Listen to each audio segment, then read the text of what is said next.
welcome to the workshop that is led by the South African Society for Engineering Education and of course hosted in this venue in the Council Chambers of the University of Johannesburg. So as you could imagine, that one of the key differences that one finds between academia and industry is the traditional association of academia to entities that deal a lot more with theory, and those that are in industry that deals more with practice.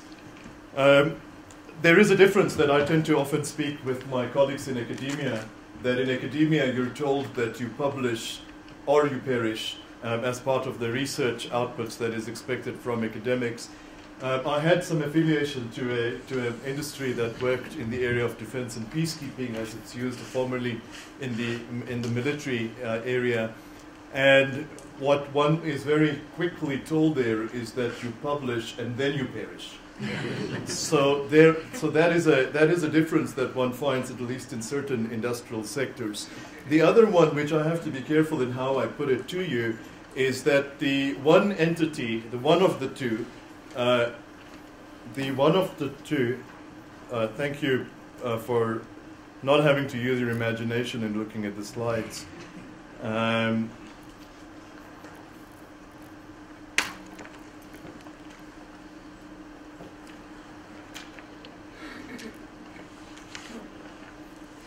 But you could see the slides formally, right? Yes. Yeah. Okay.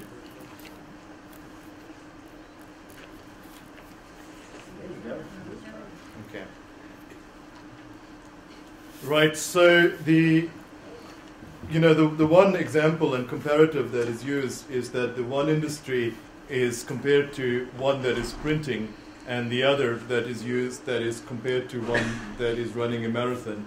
Now don't ask which is which, but of course the demand when we're looking at new engineering qualifications, or when we're thinking about qualification engineering, then we're actually bringing both of the groups in sprint mode, at least for the period in which the qualification is being developed, and also for the first couple of years as the qualification is rendered and the graduates are delivered. A number of you may have also seen the Government Gazette and the General Notice in May 2014 that makes provision for a list of scarce skills. And in this particular list, what is of interest is the number of engineering qualifications and engineering technology qualifications. I haven't brought the whole list, but the list is of the 100 has a number that is technician, technologist, as well as the engineers, is certainly seen as scarce in South Africa. And so naturally, when you see a list such as this, you realize that if we increase the pipeline, this is the engineering approach, increase the pipeline, and there will be more intake of students, and with more intake of students, the number of engineers or engineering technologists that will outflow should increase. The reality, as some of you know, that any pipe can actually develop some leaks, and some of these leaks are what one actually experiences. And these leaks happen both at the pre-university level as well as at university level. So I'm going to give you some numbers, and obviously, when you see this is a single pipe approach, then we think about multiple pipes. I don't quite know what I mean by the multiple pipes at this point.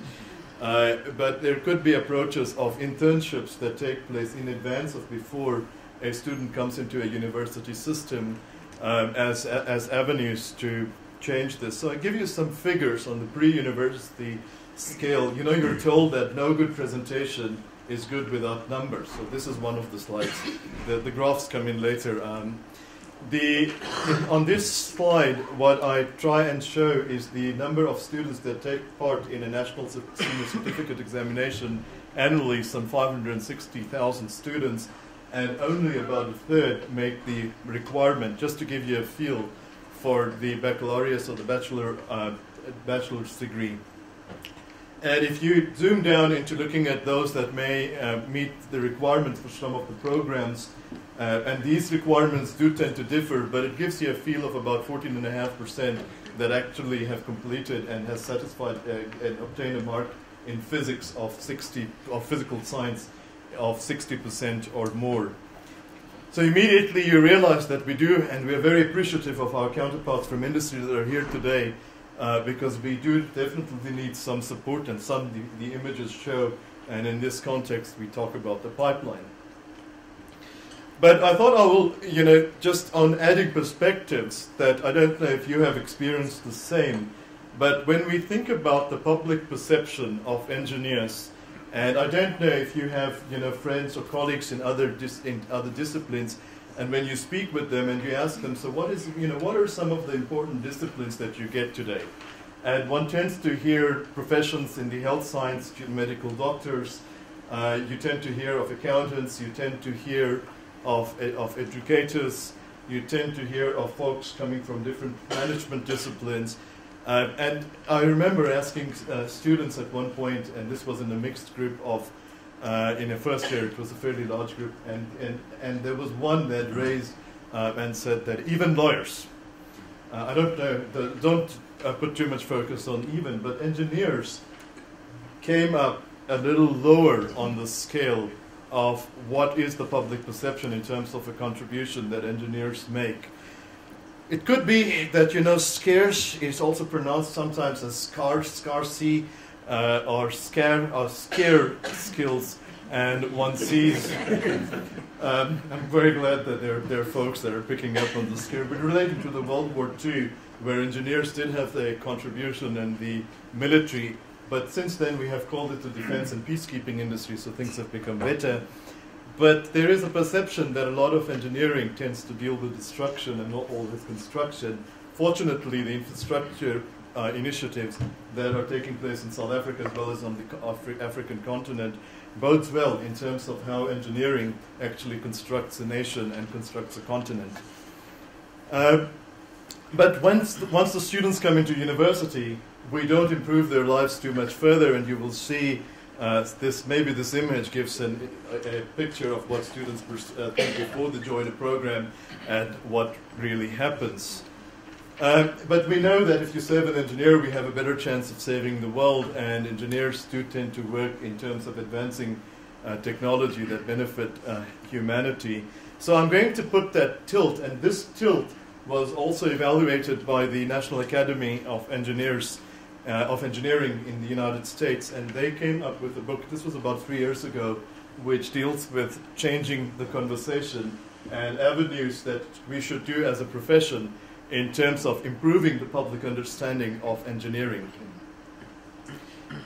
I mentioned earlier that a good presentation must have a graph that looks like this, but this graph is slightly more graphical in the sense that it also depicts the number of graduates, not only enrollments, so the enrollments is on the grayscale, and the graduates, and between 1998 and 2010, one finds that although the number of enrollments has been increasing slightly in some cases, one finds that the number of graduates has only been at the tune of 14%. This was a survey that was done by the 2012 Infrastructure Sector Research Survey. This 14% is lower than the international average, which is in the range of 25%, and this is both for degrees and diplomas. And there are some definitional issues in this chart in the way that the engineering disciplines are noted. The situation that we find in South Africa is not necessarily unique to us, and here is a graph which I took from a study from the American Society of Engineering Education. This particular slide depicts, and this is only for one discipline, and in this slide one finds that the growth in electrical and computer engineering has been on a decline, and this trend is also true in the case of South Africa. And let's talk a little bit about this in the view of the changing of public understanding of engineering. So on this slide, what one sees is that, so some folks actually try and justify these declining numbers. And they say, well, there's a lot more goods that are coming from China and coming from the Far East. So that's a trend that we do see in the high-tech markets. And therefore, our approach should be something like this. Let us actually fight the outsiders. However, the profession is in fact changing. And And perhaps this change relates to the rise of the service economy. And I'll now talk a little bit about this, and of course immediate examples of service economy deals with entities such as Google, that deals with entities such as Facebook, and of course we know that some of these entities like Google is not only in terms of its impact on as a search engine, but also the fact that many of us are carrying products that are based, or services that are based on Google. So certainly the importance of the service sector has increased in industrial economies, and if one looks at the Fortune 500 companies, then one today finds many more service companies than manufacturing companies. And this also brings about the old dichotomy between products and services, and also the blend in the service product continuum. If one looks at this chart in the context of agriculture industry and services, and one tries to position South Africa and also the desire of South Africa through the National Development Plan to move towards the services sector, one finds that South Africa sits somewhere in the industrial arena, but moving towards more and more towards services. So when you see a chart like this, I know there's a component in ourselves that says that this is beneath us, that service is not engineering. I could see it at the stairs as I was presenting the slide, similar to the one that you see. But of course, we need to recognize that the service economy is here to stay. And also, we then need to understand that we need to find ways to integrate the service economy into the engineering curriculum. This requires us to start thinking in terms of interdisciplinary work and to think about the context and the role that other disciplines such as commerce plays. And this may be in the right, and commerce is, this is just an example, but many of the modules that deal with humanities and social sciences also play a major role, or the ECSA term in terms of complementary studies. So the impetus, there is therefore an impetus for a third reform with respect to disciplines, because also the profession is changing. And I'll give you a quick example. Here is a list of courses or modules that you may see. And if you look at these modules, you see modules such as control systems, digital control, mechatronics, laboratory, nuclear reactor engineering. And when you see of this, there is a feeling that, this may actually be an electrical engineering program. This particular chart, this listing is taken from Lehigh University in Pennsylvania, and if you look at the full bouquet, you would actually notice that this is a curriculum from mechanical engineering, and then one feels that some of the modules traditionally from electrical engineering has been kidnapped and moved into mechanical engineering. But this starts to show the dynamic nature of curriculum. And this is also, in a way, true in South Africa, and one does find a similar bouquet of modules in a number of our universities. So then we talked about enrollment, and you saw that some of the charts reflected that the enrollment has a slight incline. But so enrollment is not a problem, is not an engineering-wide problem, although the gradient could be better.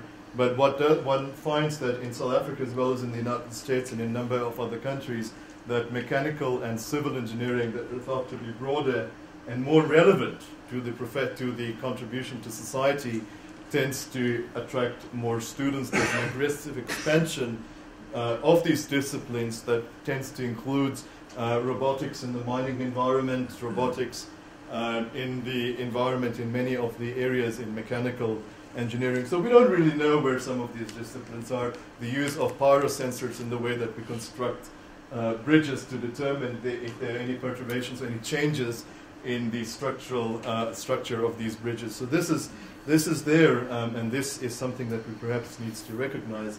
Of course, one reaction to this is that, well, maybe we need to fight the imposters. We're now looking at playing into different disciplines. Moving away from that, so perhaps a more reasoned approach is that we do need to realize that the technologies are here and they have been much more commoditized than ever before. We then also need to think about building bridges between disciplines We are doing so, and some of our graduate attributes that are at least in program for the the engineering science programs tends to have that. And with the upcoming qualification, this becomes also quite visible in the engineering technology programs. We also then need to think about in educating engineering graduates to work in teams and across barriers of discipline in a disciplined way. So again, the impetus for a third reform also is visible in the workplace, and one sees that today we do have to think about training engineering and engineering technologists that are not necessarily working in only a single environment, and the notion of a single job and a single company tends to be changing, and this is a worldwide trend and not only something that we may be finding in South Africa.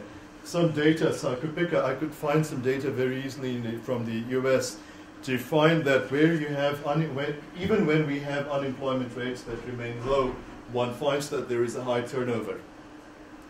And this calls that the arsenal of skills with which we dispatch our graduate needs to increase, and it's almost necessitated by the changes that we see.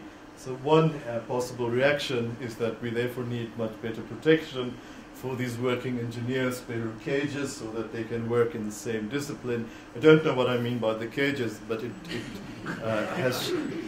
I'm just thinking of the comment in terms of safety earlier. So a more reasoned approach is therefore that we need to arm new engineers with methodologies that increase their performance in these changing times, and then there is a much more deeper focus on lifelong learning, continuing education, as well as effective professional networks. We see that this event today has been organized and supported by the entities such as the IPET as well as SASE, but there are many others that also enable and steals our connectedness in the global arena in which we act today. So I talked about engineering qualifications, the theme of our workshop. So some attributes that we think about when it comes to qualification engineering. If we tend to recognize that the fundamentals may be shifting, we have many new tools that are available in terms of modern computing. While one could argue that a number of the fundamentals are not enabled just as skill sets, but are enabled to develop thinking, there may be alternative approaches in terms of this thinking. The integration of life sciences, what we do in engineering, how does it impact the society, and how can we better have that understanding brought forward as curricula is dispatched. The profession is changing. We are much more connected geographically than ever before. It's more than just disciplines, the disciplinary aspects that we talked about, but also the products and services dichotomy and its change as products and services are becoming closer as we are being more competitive, and also due to the impact of the geography. We also recognize that despite all the changes that we find in engineering curricula, not just in South Africa but globally, we still see that the economic and demographic problems of the profession still exist and still remain with us. So somewhere along the line, many universities have had to take a bet, excuse the pun, and we had to think about the Bachelors of Engineering Technology program and its changing of graduate attributes. Of course, we engage and we wish to continue to engage with industry so that we have a better chance of succeeding together. And that is one of the ideas of working in a workshop such as the one today. So these are the options. We have to sometimes evolve, or the other option is to try and well, I don't know what DIE stand for, but we could think of an acronym as we have to do at times. Don't read it as DIE. And so we are living in exciting times, and I think that I mentioned that we sometimes have to sprint in a marathon, and I think that what is required for the emerging and developing economies is actually to enable that sprint in many times. The good thing about people that do these welcome type of presentations don't always take questions and comments, but Dr. Nell could, of course, change that. But, of course, I was really asked to welcome you. So, again, once more, it is a privilege for me to be here and to welcome you to this workshop and also to the University of Johannesburg. All right, that brings me to the end. Thank you very much. And I think that Dr. Nell will introduce our president of SASE, but I'll leave that thunder to you. Thank you. Right, good morning, everybody. It's great to have everybody here. I've only got 27 slides. I'm going to go through them as quickly as I can to try and make up some time. I'm kidding. Just thought I might have you up with this. When we put together, when ECSA facilitated all of us coming together in 2010, a whole bunch of people who were interested in engineering education brought us all together to talk about the constitution of this thing, which became SASE, SASE. We haven't quite worked out how to say the acronym yet. It was with great promise that we put together our constitution, which described the sorts of activities that we would be involved in. And one of the key objectives and part of our mission was, in fact, to engage with industry and ensure that we had industry and academics being able to talk together in fora like this to ensure that you can advance engineering education in South Africa. We've had a number of workshops and conferences to date, but this is the first formal opportunity that we've had where we've actively sought and have participation so strongly from industry and academia in one place about a topic which is of real importance to all of us. It's the nexus of this new change in education that we're having to talk about today. So I don't want to take up too much of your time because we've got a very full program ahead of us. What I would, though, like to do is just to thank the two members of our board, that is Johnson Carroll and Henry Nell, for all the work that they've done in putting together today. They've spent a lot of time bringing everybody together and ensuring that we've got a program that you'll enjoy, and I think you're going to get a lot out of it. So without any further ado, I'd like to hand back to Hanley and ask her to keep running the conference. Thank you very much. When I arrived this morning on my way here, I've realized that I have a slight dilemma, and the dilemma is that about 30% of, I think, the people here have heard this presentation that I'm going to give before, so some of them more than once. So I'm going to try to make it a little bit more interesting and turn things slightly around. So I'm going to start with another short presentation which will link to the main presentation, but hopefully it will give a little bit of a different spin or perspective on what we want to talk about. When the new HEQSF was promulgated, we made, at TUT, we made 3 very big mistakes. It cost us dearly. We asked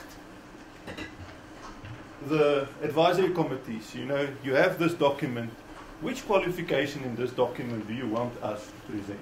That was a big mistake because the understanding of what each of those qualifications in the new HEQFS are was lacking.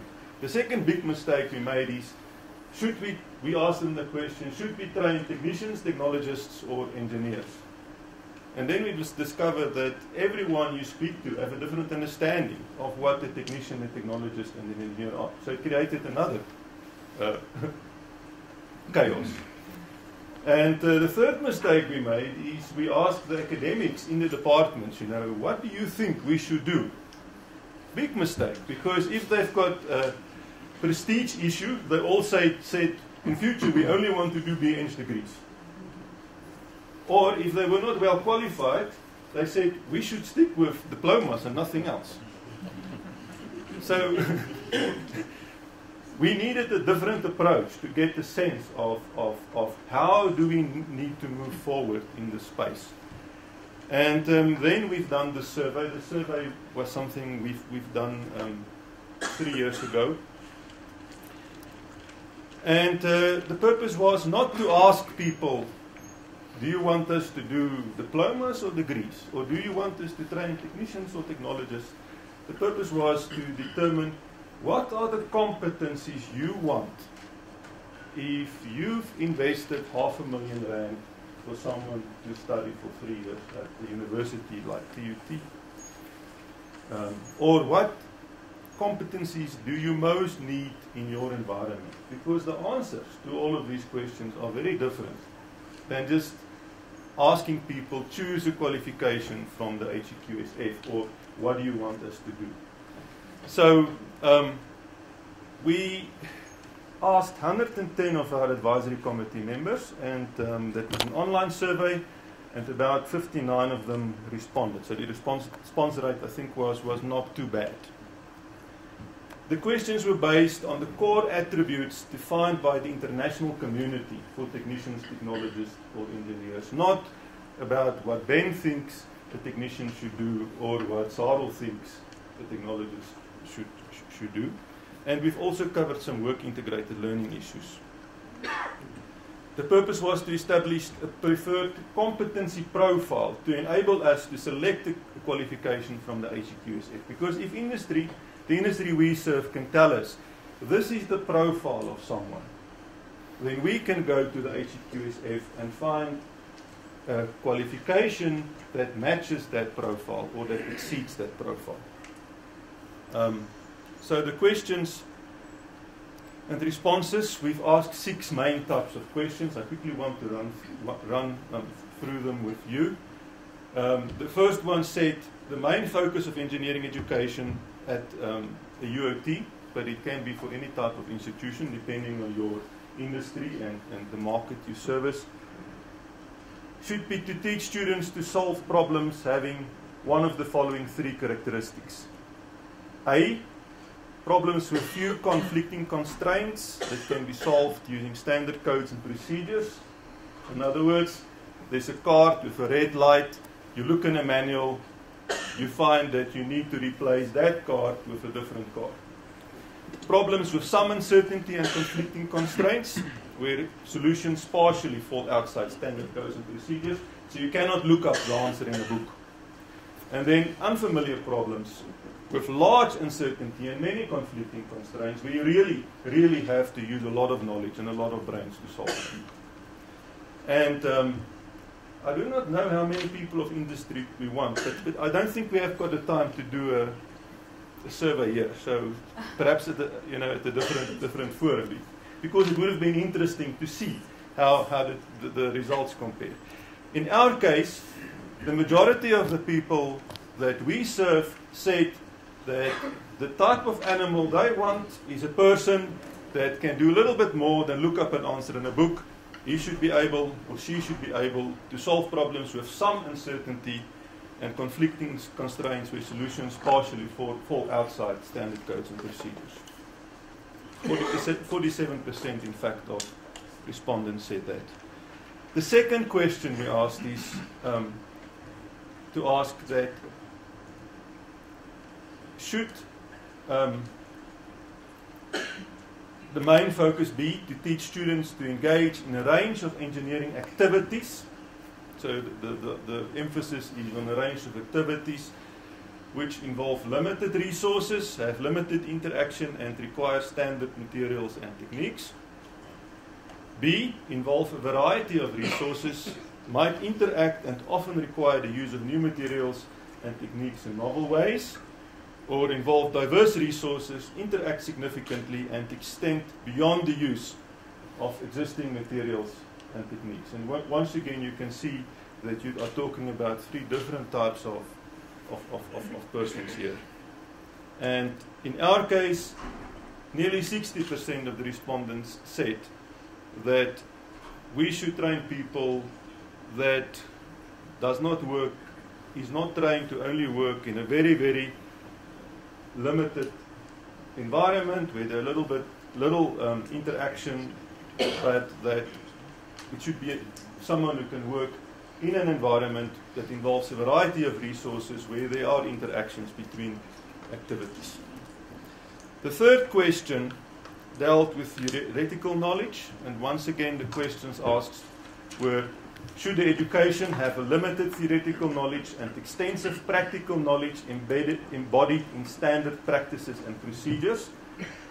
So the emphasis is more on the procedural aspect and less on a deep understanding of the theory, or a sound knowledge of principles embodied in widely accepted procedures, processes, systems, or methodologies, or an in-depth theoretical knowledge and analytical skills to comprehend and apply advanced knowledge of widely applied principles. And once again, in our case, 51 of the respondents said sound knowledge of principles and theory. The next question dealt with design. So all practitioners in engineering should be able to design something. So if you have to design something, should we train someone to use a design recipe to execute a design function, a procedure? Or should the person be able to execute intermediate design functions and contribute to design of systems, components, and processes? Or should this person be able to use sophisticated strategies and tools to oversee potentially very complex systems, components, and processes? And once again, in our case, the emphasis was on intermediate design functions. I think this is the last question that we asked, which dealt with technical investigations. So if someone has to do a technical investigation, should this person be able to search relevant codes and catalogs and find and use routine tests and measurements to solve the problem? Or should this person be able to design his own experiments and be able to execute standard routines and tests? Or should the design of experiments and analysis and synthesis of complex information be arrived at and very difficult conclusions be made? That sounded a little bit incomprehensive, but you can read if you want clarity. And strangely enough, our industries we serve said that persons we train should in fact be able to conduct investigations involving the design of experiments and an analysis of synthesis of complex information to arrive at conclusions, which I think links to what Prof. Sinha in fact said about the new world of work and the interaction between so many disciplines. It's becoming important for people to be multi-skilled and function across many disciplines. The last question is, should we teach students to use modern engineering tools to solve engineering problems? Should we teach them to select and use modern engineering tools, including those involving some modeling and prediction? Or should this person be able to create these tools that he will need to solve the problems? And this was also a surprise because the majority of the industries we serve, in fact, said that they want someone that can create, select, and use modern engineering tools, including those involving modeling, prediction, and so on, to solve engineering problems. So from such type of questions, an institution can get a sense of what are the core competencies the industries you serve need. And then you can go and find a qualification on the HEQSF that match these competencies. And I think that's a better approach than just asking, what do you want? Because many people do not know when you ask them what do they want, what they really want. So the profile of the students that we need to train at TUT are those of primarily technologists. But you can see that there's also a need for some of the competencies that technicians should have, but also that engineers should have. Now, an institution cannot be everything to everybody. So at some stage you have to look at your physical capabilities, your staff capabilities, the resources you have, and then you have to make hard choices. We've also asked our industry participants about work integrated learning, 90% felt that it's a really, really good thing and that qualifications should include this. But only 40% of them said that they are really willing to, get into bed with us and have these long-term, multi-year relationships so that we can get all our students placed. 53% indicated that they think it should not exceed 6 months. 60% were uncertain, and 82% indicated that they have no objection if this training can take the form of a meaningful, industry-based engineering design project at the end of a qualification, which I think was quite interesting. So I now want to go to the presentation on the agenda, but you will see that it links very, very nicely with that. I don't know where the mouse is.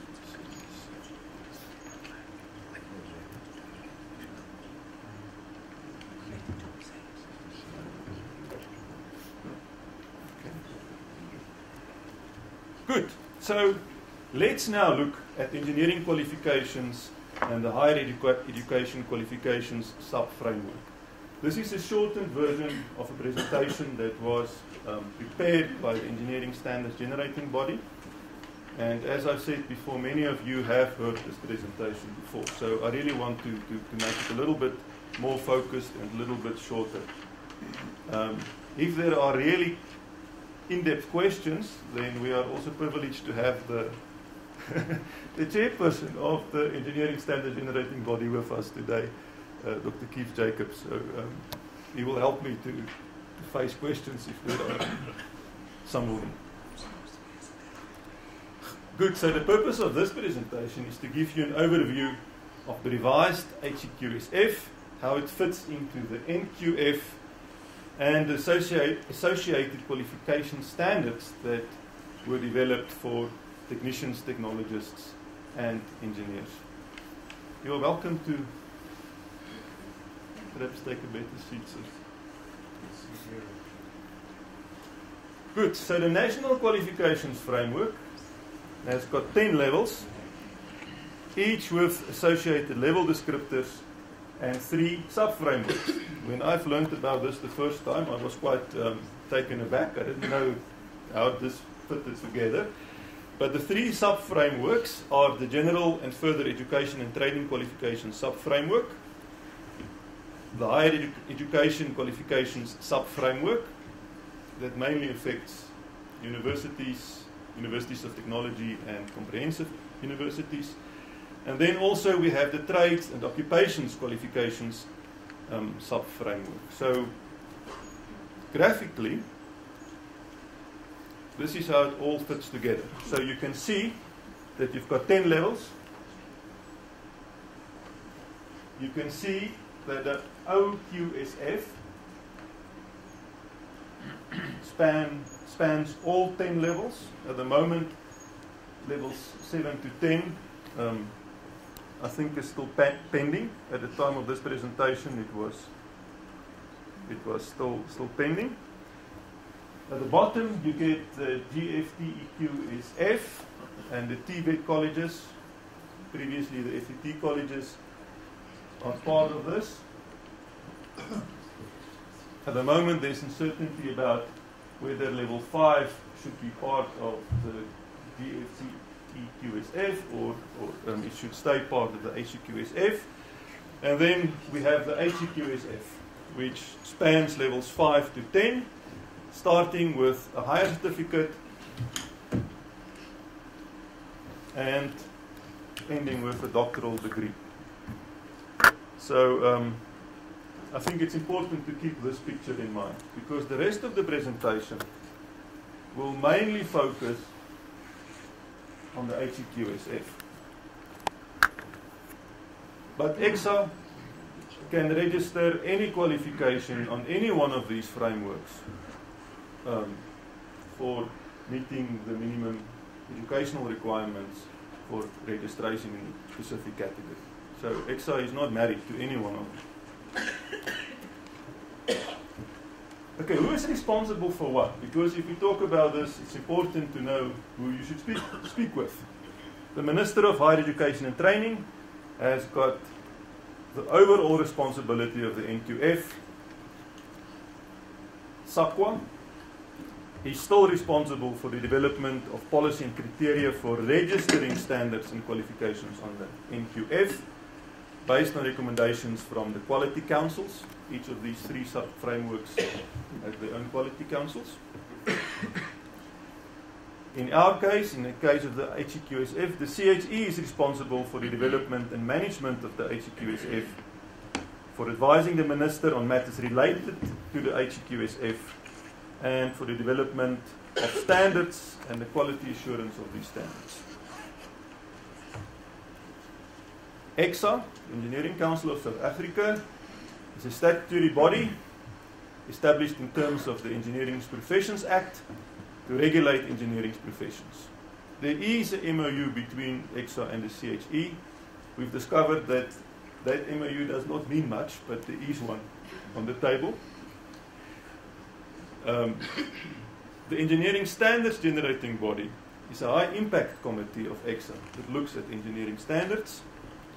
The ESGB develops standards, then gazette them for public comment, and then it goes to the ECSA Council, to the Council for approval as standard meeting the minimum educational requirements for a specific category of registration. Obviously, the ESGB has got subgroups called standard generating groups to deal with matters pertaining to the generation of standards specific to a registration category or discipline. So the rest of this presentation, not qualification, will focus on what the HEQSF entails for the engineering disciplines. Good, so if we look at the HEQSF, if you look at the document, the gazetted document, and you want to summarize the HEQSF, then you see that it is a menu of qualifications at different levels. So on the HEQSF, there is one qualification called the Higher Certificate at level 5.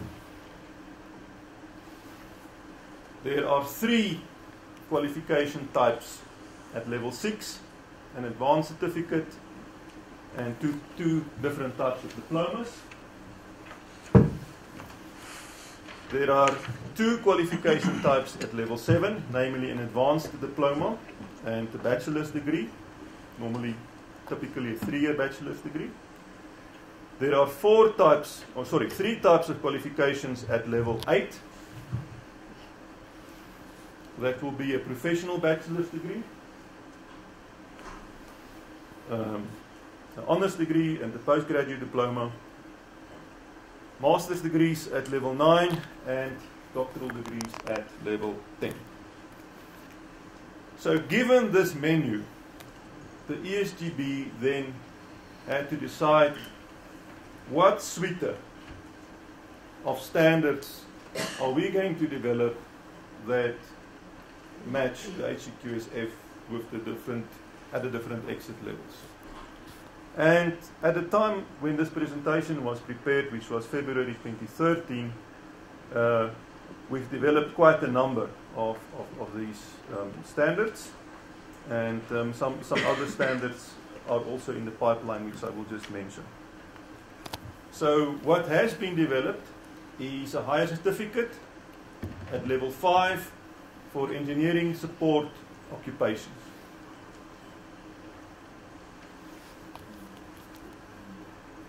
I can perhaps just say that we've had interactions with the DHET, and they feel very strongly that UOTs in particular should do this in collaboration with the TVET colleges. And that is, many UOTs in fact are working on that. There's an advanced certificate at level 6, and then 2 types of diplomas, one with 280 credits and one with 360 credits, both at level 6. And it's important to note that any three of these qualification types meet, or all of them meet, the educational requirements for registering as a candidate technician. So a University of Technology or university, a comprehensive university, can, in conjunction with their stakeholders and their industry, in fact offer any one of the three on the menu, because all of them meet the educational requirements for registration as a candidate technician. There are two standards for the technologist, the Advanced Diploma and the Bachelor of Engineering Technology. They are both at level 7, and then there are two standards developed at level 8, the Bachelor of Engineering or BSc Engineering, and the Bachelor of Engineering Technology Honours. The Honours degree does not allow you to register as a candidate engineer, but I will speak about some of the developments in the pipeline. In the meantime, if I'm correct, Keith, we've also registered another advanced certificate, specifically to bridge the gap if you've done this type of diploma and you want to carry on with the advanced diploma. And there's also a professional Masters of Engineering in the process of being developed. Sorry, can I ask a very stupid question? Sure. Just quantify, I'm not an engineer, so I can add up. Can you just go to the previous slide, please? Are those certificates independent? The advanced certificate, the diploma engineering technician, and the diploma engineering, are they independent? All of them Do are they follow on top of each other? It's only those two that follow on top of each other. But then how do you get to 220 and 360 points then? If they don't? Well, these credits here are only at the exit level. So over the 3 years, well, in this case it's a 1-year diploma, so it will have 140 credits, of which 120 needs to be at the exit level. Okay, I understand that. But those 3 at level 6? Yes? On your total column you show that you add them up together. So do they build on each other? Or Only those two build on each other. This one is 140 per year over 2 years with 120 at the exit level. oh, okay, all right. Okay, now, thanks. I should have explained that more clearly. That's fine. Sorry, thanks. So if you put all of this in a picture, how does all of this fit together? Then you can see that a high certificate followed by an advanced certificate, or a 280 diploma, or a 360 diploma, all of them meet the educational requirements for registration as a candidate technician. If you've done the 360 diploma, you can do the advanced diploma, and then both the advanced diploma and the Bachelor of Engineering Technology. Those two qualifications meets the educational requirements for registration as a candidate technologist. The BEng is well known. It meets the educational requirements for registration as a candidate engineer. And then I think it's quite important to mention here that these standards have been written. They've been designed in such a way that the systems between UETs and traditionals and comprehensive can converge at the Master of Engineering level. So from the Bachelor of Engineering Technology, you can get entrance into master's degree or directly from the BEng, followed by the doctoral degree at level 10. An innovation that is quite important for us, especially in the light of the statistics that Prof. Sinha showed about the dismally low numbers of grade 12s having good maths and science scores is that the higher certificate give entrance to your degree types. So if you've got a good higher certificate at the UAT or at the TVET college with the involvement of the UAT, then that can be used to serve two purposes. You can teach someone a skill they can use in industry, and in the light that only 14% of people enrolled in our programs graduate. In other words, let me quantify that. If you've got 100 students in a program, then only 14 of those will end up with a certificate, a diploma or a degree in the end. The rest has got no piece of paper to say that I can do something. And the high certificate, I believe, is a very valuable vehicle for us to both teach someone a skill that can make them useful out there, but also to bridge the maths and science gap so that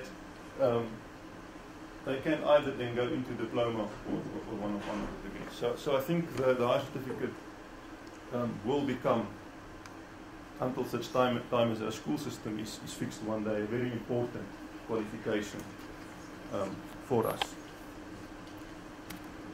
Excuse me. Yes? If you just go back to the previous one, that little green block there on the 360, Yeah. the arrow that leads from the 280 Yeah. into that. Can you just explain that? You've got two different types of diplomas. So if you've done the 280 diploma, then the HEQSF, and it's not us or ECSA or anyone, the HEQSF does not allow you to carry on with the advanced diploma. So you need to bridge a gap. And to bridge that gap, the engineering standards generating body has developed another advanced certificate, which you can add on for you to bridge the gap and then go into an advanced diploma. Dr. Andre Geertsema is here, and he was the convener of that SGG. So if you have questions about that qualification, then we need to ask him. I'm from industry. I don't understand the term H certificate. Is that bridging between grade 12 and This? yeah? No, this is at level 5. So grade 12 is at level 4. So if you've got really if you have students that perform poorly in grade 12, or perhaps have not reached the desired scores in maths and science to enter the diplomas or degrees, then you can take them into a higher certificate, and then they can either then progress to the advanced certificate, transfer horizontally articulate into a diploma, or they can get access to one of the degrees if they've done well enough. Okay, so then the question is, where do you go? Because we've got a lot of students who at grade 12 don't make the grade. So where do we send them to get the H certificate? Yeah, I think the majority of UATs are developing that. The hold up at the moment is with the CHE.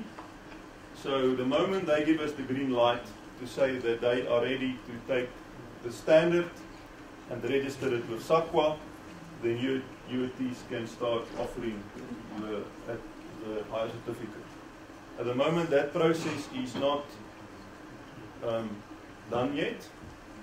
The CHE does not want to just accept the standard the standards that ESGB developed. We need to reformat those standards, rework them to fit the CHE templates. Then they want to send them for public comment, and only then will they register them on SAQA. So there's a delay being introduced, and it's not by this community, it's in fact by the CHE. So that effectively then gives a lifesaver between the poor matric results and... But it's more than a lifesaver, because I think the emphasis should also be to teach this person a skill that he can use in industry, so that if he's still cannot reach the maths and science gap, at least he can be useful. And he's got a little piece of paper that says, I can be useful in this area, in this environment. Clarify something. So in other words, all the submissions, all the recalculations that are currently happening at all the UOTs, if this hasn't been registered with SAQA yet, so yeah. The CHE does not want to accept the standards of the ESGB approved by Council as they are. They want them to be reworked in their own format. Then they must go to public comment, and then they will take them to SAQA. We are engaging with them, those that many of us are sitting on that panel. And we are trying to speed up the process. I think, Randy, you can also say that we are really trying to speed up the process. And it's looking very promising for that process to be sped up. May I leave the lady in this scarf number? For entrance into the degree programs, does it have to be an ECSA higher certificate, or could it be a higher certificate offered by a science faculty? No, it can be any higher certificate. This higher certificate is just, it needs to be an ECSA higher certificate, ECSA higher certificate compliant with ECSA standard is for if it's for an engineering support occupation. The gentleman on my right. Can I go through the presentation and then take questions? Otherwise, it will take very long. Can I finish the presentation? I just need some clarity on one thing. Okay. This 2-year diploma. Yes. Are to your awareness the UOTs under any pressure from government or anybody else to offer the 2-year diploma or not? No, there's no pressure. It depends on the UOT and the industries they serve. If the industries they serve are willing, for example, to go into a long-term agreement with the UOT and say that we will take 20 students for work-integrated learning over the next 10 years. No, sorry, I meant the 2-year diploma, the not 2-year the 3-year. diploma. There's no will in that one, there's nothing. There's no will. Yeah. Okay, what I'm saying is because I've just come from the Electrical Engineering Forum meeting, and the perception there was that there's a lot of pressure on the UOTs that they must offer the 2-year diploma. There's not. The only pressure is for a UOT to deliver that. So if a UOT cannot strike a deal with the industries for the work component, the workplace-based learning component, then they have little choice because you are obliged to provide that. No, but in the 2-year there's no will. There's no will. Yeah. So that's no pressure.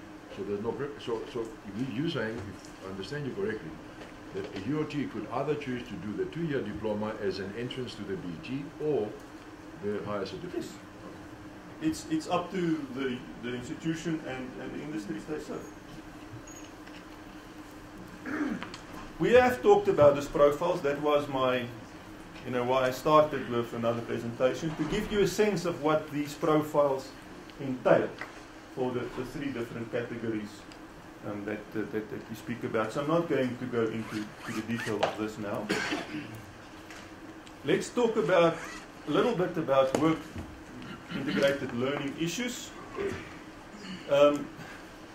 If you read the HEQSF, you will see that it conflates work-integrated learning and cooperative education.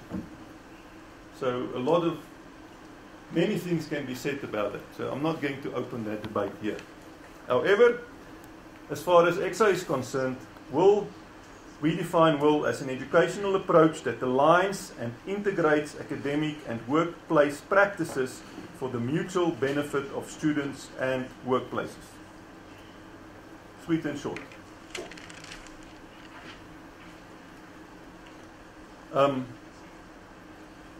Work-directed theoretical learning, simulated learning, problem-based, project-based learning, and so on. I want to emphatically state here that is not WIL, because there's big confusion amongst academics. Because if you talk about these things, they say that is WIL. So if my qualification has got that inside, problem-based, project-based, and so on, then I've got WIL. No, you don't have WIL. Those are just teaching and learning methodologies. That's all. However, you can use those methodologies to incorporate simulated WIL in your qualification. But those methodologies on their own are not WIL. So I know people don't like if I say this because they've got different different ideas about it, but that's the truth of the matter. Okay. In conclusion, all the ECSA standards for technology qualifications, from the certificate to the Bachelor of Engineering Technology, they make provision for incorporating WIL. So partners, if you really want WIL, you can even have it in the 280 diploma. You could, but you don't have to. You could, but you don't have to, yeah. Note, however, that the HEQSF distinguishes between the 240 and the 360 diploma qualifications based, and this is the wording they use, workplace-based learning, which means it needs to be in the workplace, not at the UAT.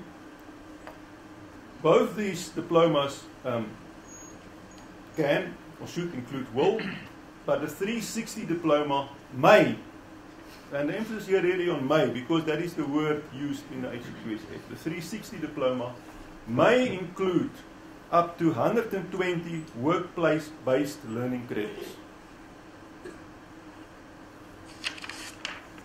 Okay, so I just want to clarify that, so that you know what is the difference between the 280 diploma, the 2-year diploma, and the 3-year diploma.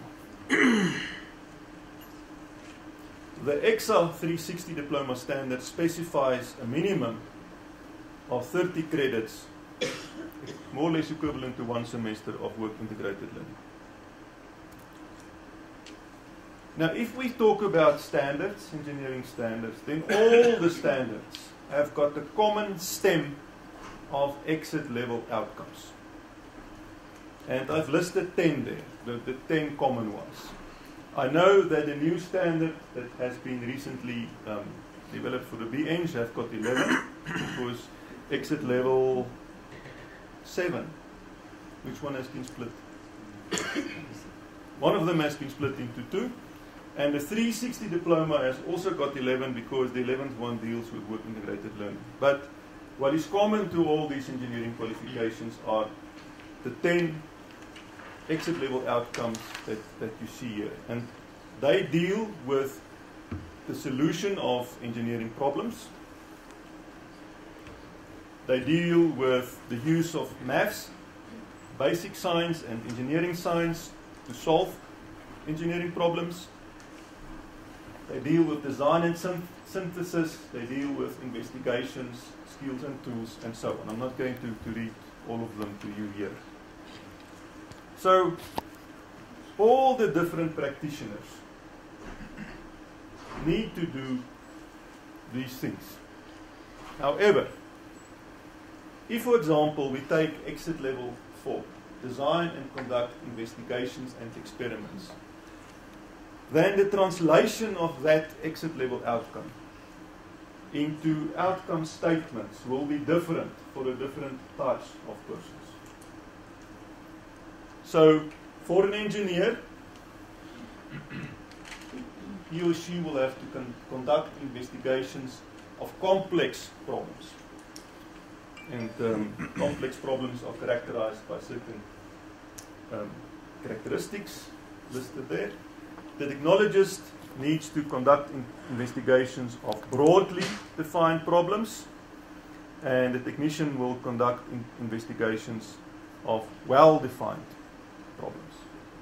So the one will use a standard code or procedure or manual, and the engineer might have to design the code, procedure or manual. All engineering standards have a common knowledge base.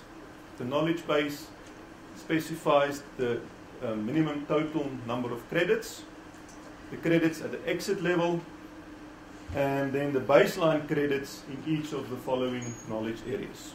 The knowledge areas span mathematical sciences all the way to complementary studies, and even credits for redistribution.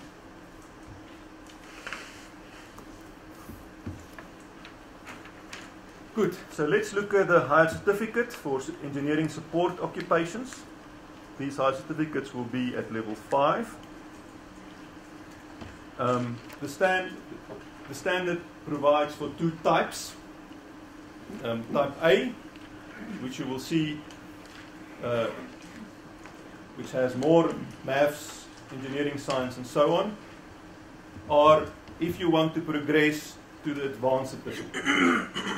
And type B, which has less math, science, and engineering science, are for if you only want the certificate for an engineering support occupation.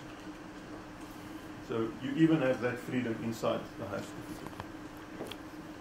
But both of them have a total number of credits of 140. And perhaps I should just say what this means.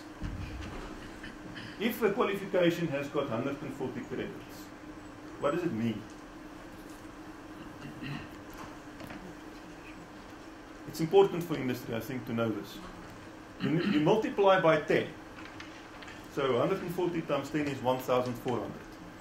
That is a number of notional hours in that qualification. So a student will have to do 1,400 hours of work, which spans time in class, time at home, time on projects, and so on, to complete that qualification.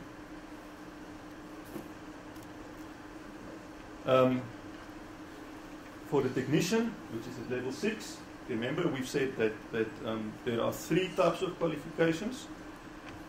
The advanced certificate, which follows on to the higher certificate, the 280 diploma, or the 360 diploma.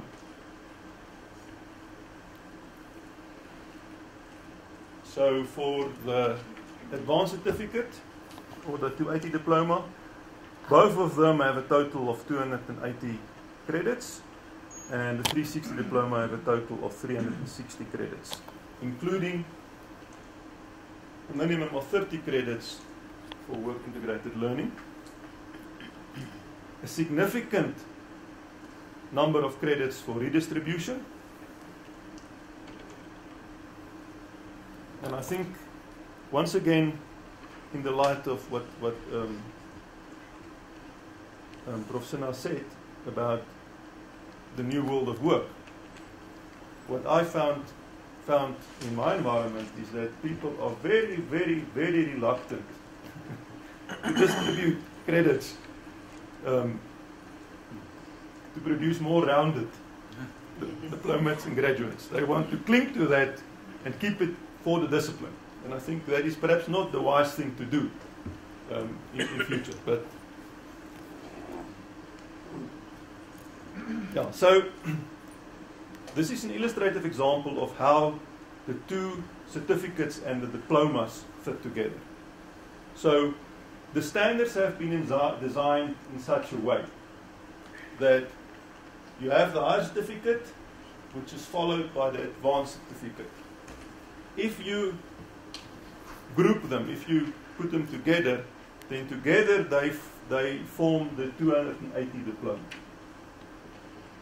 So you can, in fact, get to exactly the same exit level outcomes with the same information being taught using 2 routes: high certificate, advanced certificate, or the 280 diploma. The 280 diploma forms part A of the 360 diploma, and then you can add a 3rd year, which includes a semester of workplace-based learning to get to your 360 credits. So I think this is more important perhaps for providers than for industry, but you can design it in a coherent fashion. If you have completed the advanced certificate or the 280 diploma, you will need a candidacy phase of 4 years before you can register as a professional technician. But for the 360 diploma, because of the workplace-based component, you will only need 3 years, as is currently the case.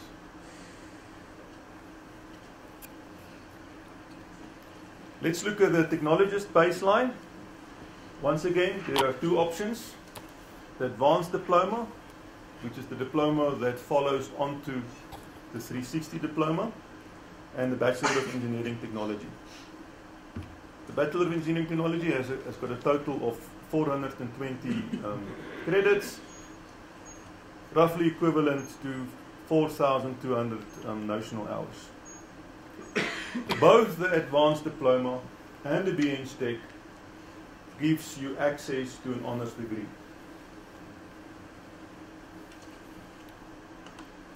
This is an illustrative Bachelor of Engineering Technology structure.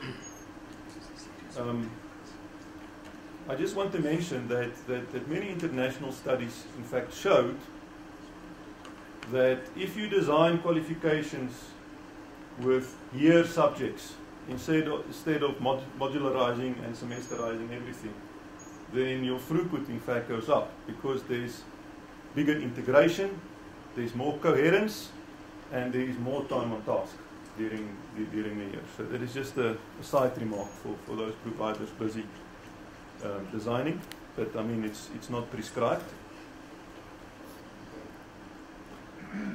It's also possible to have a industrial project, engineering design and synthesis project as part of the Bachelor of Engineering Technology, and there's nothing that prevents you from designing this in such a way that the student can do this in conjunction or even in the industry. When it comes to professional registration, if you've followed the Advanced Diploma route, you will only need a candidacy phase of 3 years, but if you followed the BEng Tech route, your candidacy phase will be 4 years. I'm nearly finished, Anli. I see that you look at your watch. The engineer baseline is well known to all of us. I'm not going to spend much time on it. It's been a well-known, well-established qualification. 560 credits in total or more. And you need the candidacy phase of 3 years before you can register as a professional. The honours degree has been designed not leading to any registration in a professional category, but that is to just level the playing field so that both the honours and the BEng can fit into an MEng, and also as a first step to design a professional master's degree. If the professional master's degree has been designed, it will mean that you will also have 2 options for professional engineers, and the professional masters, as you all know, will be aligned with the Bologna type of countries. So those are 40 or more countries in Central Europe where all those practitioners have professional master's degrees before they can register. So it's not something new, it is just something different. Is this the 3+2 model you're talking about? No. The 3+2 model is where you articulate from a BEng Tech into a BEng. So the standards have been designed in such a way that if a UOT decides to work very closely together with a traditional, or if you have both in the same environment like a comprehensive, then you can in fact design these qualifications that you do 3 years and then you articulate into the BEng and do 2 years more. So it will take you 4 years instead, 5 years instead of 4 years. Is this different from doing the 3-year BET plus BTech honours plus a professional master's? It will take you a little bit longer than 5 years because of the number of credits in the MEng. And the persons who developed this and coined this 3+2 are a little bit protective about the term. So we have to call the other route something else. We cannot call it the 3+2.